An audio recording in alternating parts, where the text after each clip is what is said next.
Now, look, to Daniel Andrews' mystery trip to China, the Premier says it's all about getting more foreign students to come to Melbourne.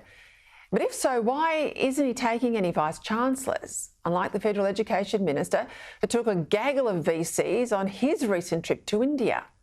If it's about getting Chinese investment, despite Victoria's Belt and Road deal with China being cancelled by the Morrison government, well, why isn't he taking any business leaders?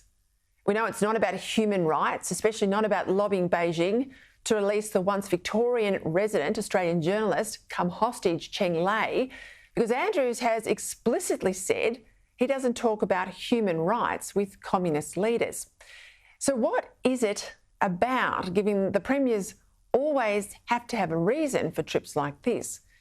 Well, the most obvious explanation is that it's all about Aston, the federal by-election in Victoria this weekend that's so tight it could go either way.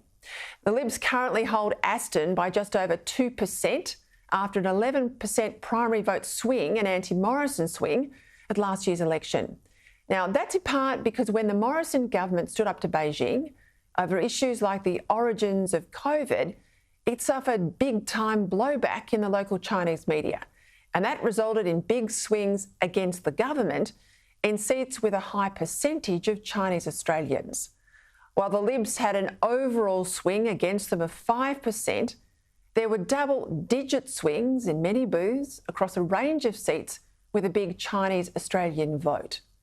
13% in Eastwood, with 38% of the voters of Chinese ancestry, 13% in Carlingford, where a third have Chinese ancestry, 12% in Hurstville, 49% there have got Chinese ancestry, and 15% in Box Hill, where 35% have a Chinese background. With the Aston by-election reportedly, as I said, going down to the wire, maybe the Premier's China trip is designed to remind voters which party is pro-China and which is not.